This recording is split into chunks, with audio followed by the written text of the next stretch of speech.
welcome to the new Coach Chef Academy Lab Guide. I'm Corentin Guinez, driver for Simulator, and today we are on Watkins Glen for the week 3 of the Falcon Tire Sports Car Challenge. As you can see, we are using the AMG GT4. As usual, first we go with the hot lap and then we see the different details you have to know about this combo. So yep, let's get started.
Alright everyone, so here we go for the lap around Watkins Glen. We just crossed the start finish line and then we are heading into turn 1. So basically for the turn 1 I'm braking quite early.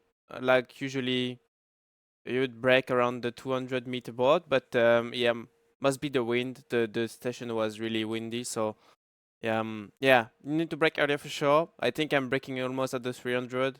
Maybe it's a tiny bit early, but at the end of the day you don't want to run too quick into the first part of the corner, because then you have the very long straight. I mean, you have the S's, but yeah, basically from there to the chicane, it's fully flat, so it's almost like a straight line. So yeah, if you are basically getting too quick into the corner, then you will compromise a lot the exit and you will lose a lot of time.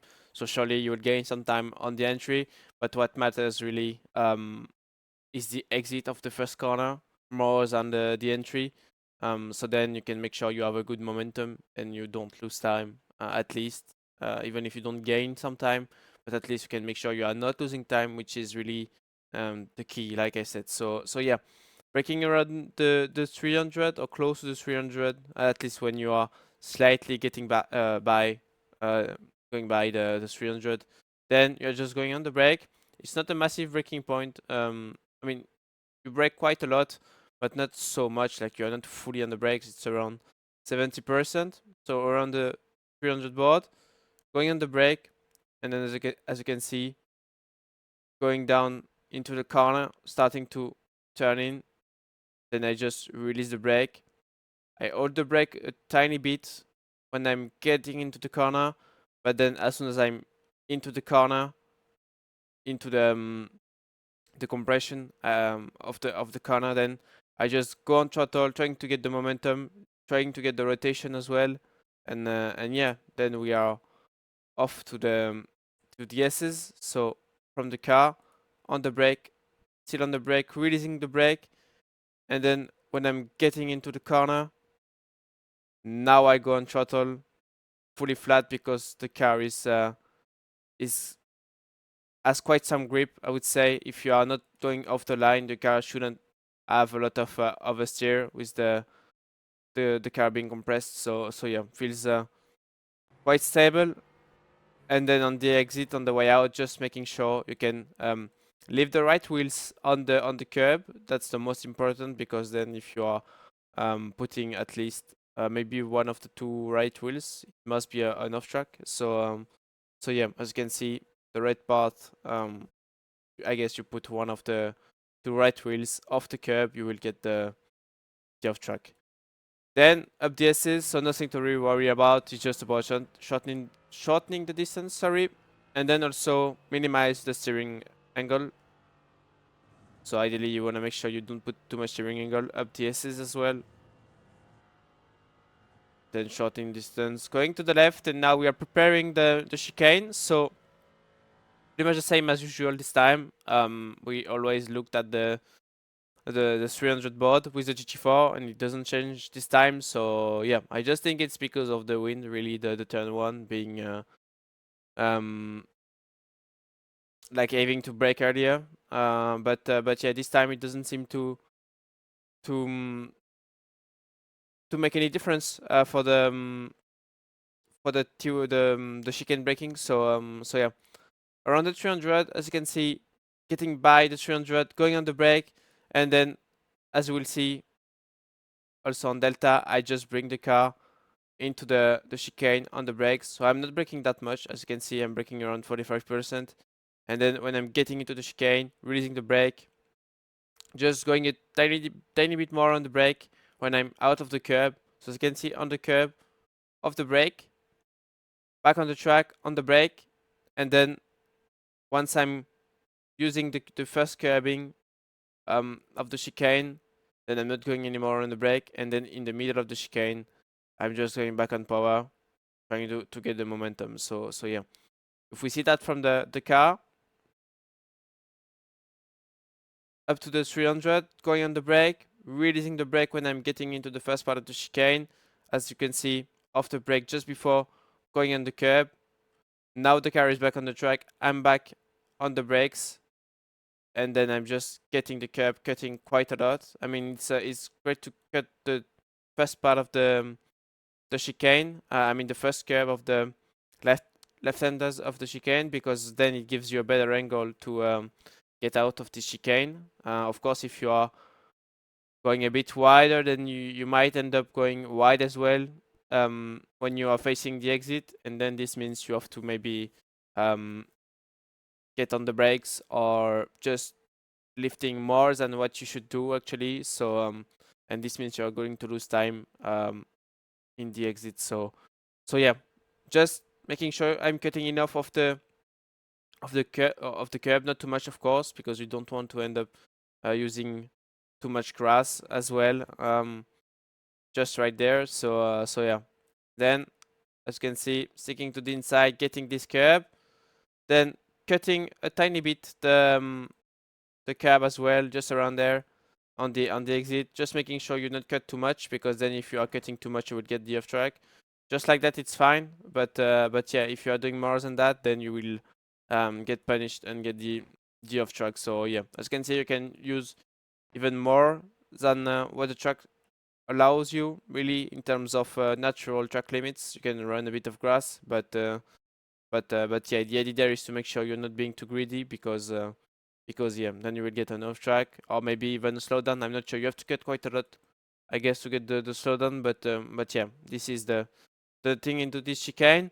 And then yeah, the main target is to make sure you are not being sent too wide out of this one, because then you will just struggle to get the grip at the front. So yeah, ideally you want to make sure you're not going you're not exiting wider um than the middle of the track, really, because then it feels too wide, and then the front just struggles to find the grip to get into this long right hander, which is quite important, because you can also lose quite a bit of time into this one if you are um having a struggle on the entry. So yeah.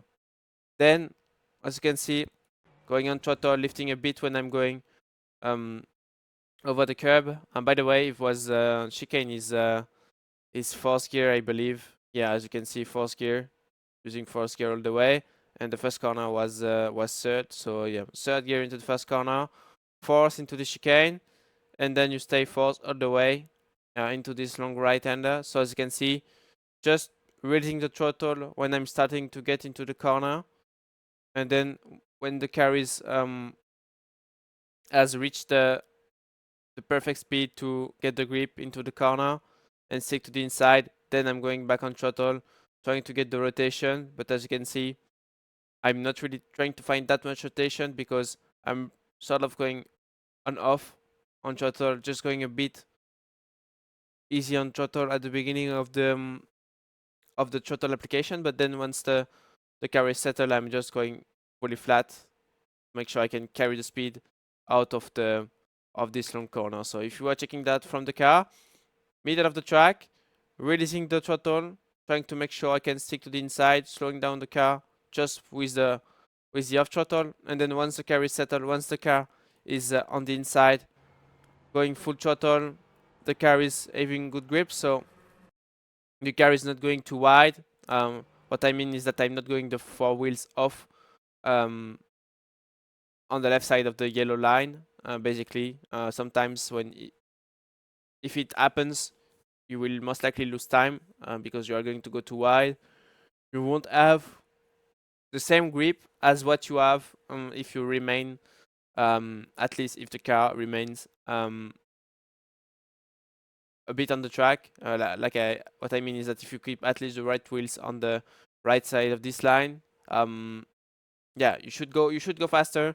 Going all the way wide, going really close with the wide rail doesn't work. It's not a thing. No matter which car you are using, you are going to lose time. You will just longer the distance as well. So yeah. Then you move to the right, another long corner. So for this one, we are braking a bit early as well. As you can see, I'm braking maybe, I don't know, tough to tell like that, but maybe it's a good 10 meters from this water, the rain cover. I don't. I'm sorry. I never know how this is called, but you know what I mean. From this thing, I'm braking around. Yeah, it's 10 meters maybe from this thing. So yeah, keep a bit of a margin. The idea there is to make sure you're not braking too late for that one, because of course you don't want to end up missing the inside of the corner, because then if you end up going too wide, then yeah, it's pretty much like this corner. You will just struggle to get back into it, and you will just yeah, you will just compromise the exit. So yeah, just make sure you're not braking too late. It's pretty much like T1 as well. It's all about making sure you can really get on with the great exit and not losing time.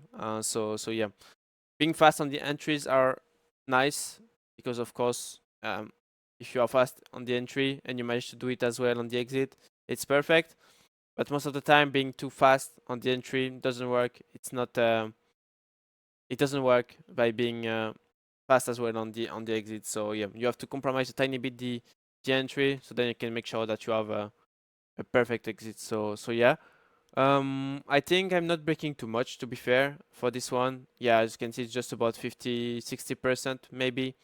So yeah, braking 10 meters away from the rain thing, 60%, and then as you can see, getting into the corner, releasing the brake, and then once I'm maybe 1/3 into the corner, just going back on throttle, trying to get the rotation, and then yeah, going full throttle, trying to get the momentum out of this corner, and I will use the curbing on the exit. So if we are seeing this from the car, going on the brake around 60%, getting into the corner, releasing the brake, and then 1/3 into the corner, going on the brake, or going on throttle.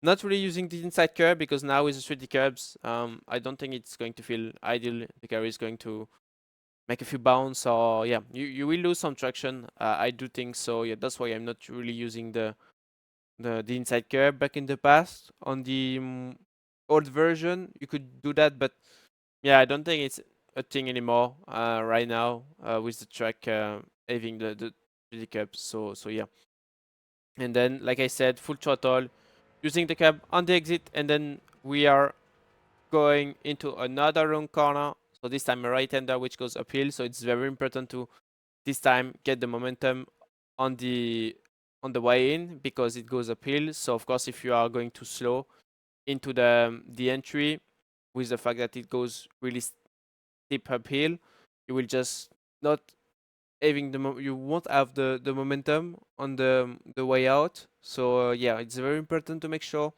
you are carrying the speed on the entry. It should have quite a lot of grip because it's a bit on camber as well. So it shouldn't be a big issue to get the grip. So yeah, you can arrive with a lot of speed on the entry.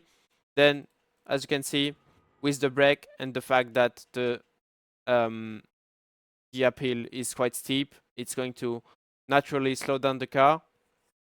And then, as you will see, you can go easy on power. The car doesn't move too much as soon as you have the good racing line. You're not going too wide. So then if you go wide, this means you have to put more steering angle.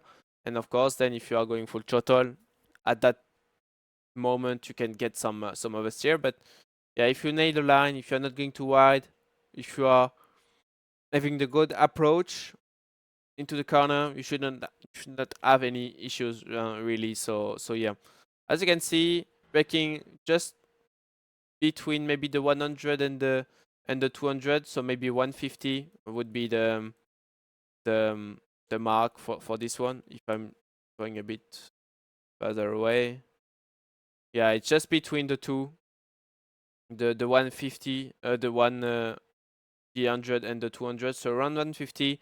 In the car, it almost looks like it's 125, but yeah, the car is actually at the 150. So yeah, just use the 150. I think it's a good braking mark. It's not going too fast on the entry, and you're not going too slow either. So yeah, I think it's quite good to do it like that. But yeah, as you can see, when you are inside the car, it doesn't feel like you are too far away from the 100. So yeah.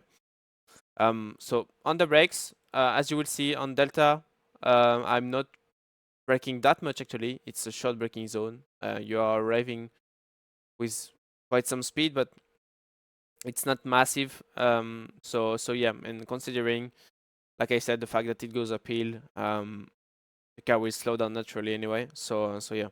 So as you can see, just braking around 73%, and then when I'm getting into the corner, raising the brake, getting the rotation, even if I'm using as well the fact that it's on camber, so it's mainly about slowing down the car at the beginning, just a tiny bit of low braking to make sure I can get the bit of rotation I need. So this is where the work of finding the rotation, the magic works. And then, as you can see, going on throttle, as you can see, being quite aggressive. The grip is there with the fact that it's on camber, so yeah, it makes it quite easy. And then yeah, you are using all of the track on the exit, as you can see, but you will see it better into the car. So around 150, going on the brake, deep on the brake, around 75%, and then from there, releasing a bit the brake to find the rotation, just right there, and then on throttle with third gear, trying to find the momentum. Really, the rotation is there because the corner is encumbered, like I said. So yeah, it's not really about managing the throttle, but more finding the momentum. And yeah, now we are moving into the last few corners. We still have 3 or 4 corners to see together, maybe 4 or 5. But yeah, from this braking zone, I'm just braking slightly after the 200. So yeah, maybe 190. But yeah, I'm sure that from outside of the car, yeah, 190 is fine actually, a 185 or 180. But yeah, just after getting past the 200 board, you just go on the brake straight. As you will see, I'm braking not so deep. Once again, it's around 75% or so. So yeah, it's not massive. As usual, getting into the corner, raising the brake, and then once I'm getting close of the curb on the inside, then go early on throttle, trying to find the rotation. The fact that the corner is quite wide on the exit, like it's you have a lot of runoff. So yeah, this means you have quite a bit of freedom on the way. Um, on the exit of the corner. So if you want to go wider, you can go wider. Of course, going too wide is not really beneficial because you will just longer the distance you are running. So yeah, at the end, I don't think it's worth it, even if you can carry more speed um, by doing that. But yeah, the main thing is that you longer the distance. So at the end of the day, the speed you manage to carry, the you manage to carry more speed, but at the end of the day, you lose the benefit from it by running more distance. So yeah, the closer you can stick from the curb with a good speed, the better it is. Because yeah, at the end, like I said, if you go too wide, you will just longer the distance, and maybe you will pick up some marbles now with the new debris refresh. So with the update. So yeah.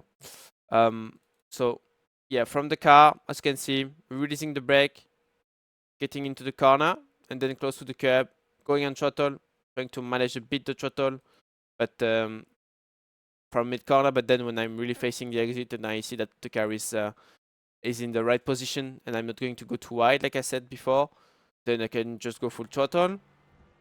Now approaching the hairpin, so moving the car to the right, and then near the top of the crest, like you can see that when the track is basically getting wider, you can see that the white line goes to the right. So this means the distance from right to left is getting wider. So using this reference as a braking reference, um, so just releasing a bit earlier the throttle, and then once I'm getting close of this point, then I'm going on the brake.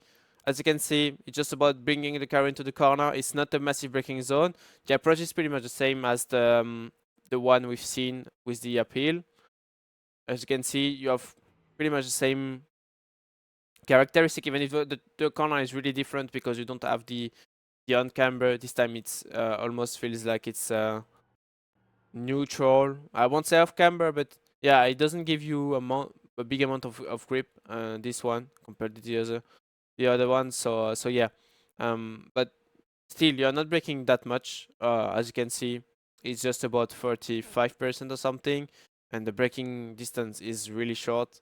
You're just keeping a bit longer the brakes because you wanna find the rotation. Like I said, you don't have the same amount of camber into this corner, so yeah, you don't find the the rotation as easy as the other corner. So yeah, that's why you need to keep the brakes for a bit longer. But yeah, using this point on the brakes into the corner, raising the brake, trying to find the rotation, and then once I'm almost mid corner, I guess, but it's should be almost mid corner. Wait, which corner is it? It's this one. Yeah, it's almost like 1/3 into the corner once again. Um, oh, yeah, near the middle of the corner. Just going on throttle, trying to manage.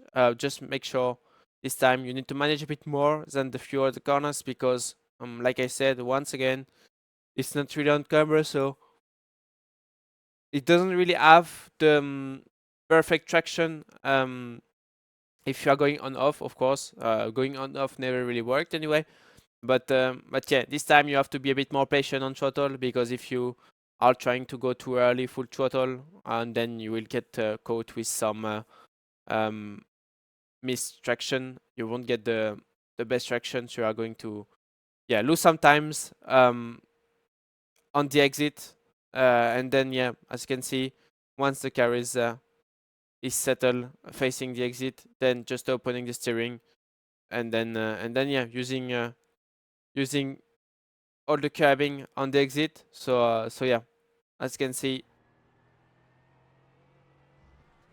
using the curbing on the exit, I used a bit more. Actually, if you can avoid to use the grass like I did, it's better. The lap is quite okay, but yeah, I think I've lost a bit of time.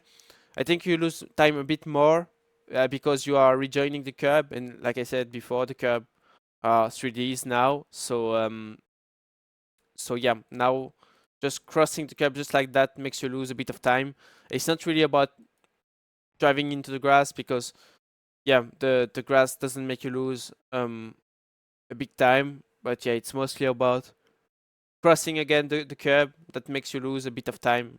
So yeah, if this happens, yeah, just expect to lose a bit of time. So that's why it's easier if you can. It's better and easier for you as well if you can avoid to end up going too wide out of this corner. Then we are approaching the last two corners of the track. So you stay on the right side of the track, and then near the 200. Oh, no, never mind. Near the 100, I'm always confused if it's this one, but no, the 200 is when you actually come from the NASCAR layout, I believe. So yeah, no, it's the 100 board actually you are looking at when you are using this layout, or at least when you are coming from the this corner from the airpin. So yeah. Um, so around the 100, as you can see, just releasing the throttle, going slightly on the brake, as you will see. It's not a massive amount of braking. It's just like right there, just about slowing down a bit the car, and also mostly about getting the rotation into the corner. So yeah, it's not about yeah, it's not about trying to slow down massively the car, because the car should have the grip, and the track is a bit wide anyway, and you have a lot of runoff on the exit. So yeah, it's not really about yeah, it's just about mostly trying to find the rotation to carry as much speed as you can through the corner. So as you can see, getting by the 100 board, releasing the throttle, going slightly on the brakes on the way in to find the rotation, but then once the car is making it to the apex just before, but I guess you will see if the car is facing the apex, facing the curb, then you can go on throttle, and then once you are facing the exit, you can go full throttle using the curb on the exit, but then you have to quickly go back to the left because you need to prepare the last corner. Pretty much the same approach, but this time you have to slow down a bit more the car. Then releasing the brake to find the rotation on the entry. But first we will see the first corner. So as you can see, 100 board, a tiny bit on the brake to find the rotation. Once the car is settled on the inside, I'm just going on throttle, getting the curb on the exit, moving quickly to the left. And yeah, as I said, when the car is to the left, you just go on the brake, going a bit more on the brake compared to the first one because you have to slow down the car a bit more. But yeah, then the approach is the same. Just hold a tiny bit the brakes to find the rotation. And once the car is settled into the corner, then you go on throttle. Just make sure you are managing the throttle to not get too wide on the exit, because yeah, if you hit the wall at first, you will most likely lose a lot of time. But more than that, you are going to damage the car. So yeah. Then I guess we are quite good with the lap. I guess I told you everything. Just the gears. You just we remain with the same gears for the last two corners, 4th gear corners. The hairpin is third, and yeah, you are not dropping second all around the track, so you stay mostly with second, with third at the lowest point. Turn one, the hairpin is faster, so you get up to you go 4th gear. 4th gear as well for the long right. Then it's down to third for the left. Third for this right one, which goes uphill. Then the next one is third as well. The hairpin is third as well, because you can carry quite a decent amount of speed. You are still around 110 kph. And then yeah, 4th gear corner for the last two. So yeah, I guess it was a good lap on Watkins Glen. Alright everyone, we're done for today. That was the third week lap guide of the Falcon Test Sports Car Challenge around Watkins Glen with the AMG GT4. Don't forget to like and subscribe to the Coach Steve Academy channel and join the Discord server if you have any questions about all the content we are providing each week. And yeah, see you next week for the week 4. See you next time. Bye bye.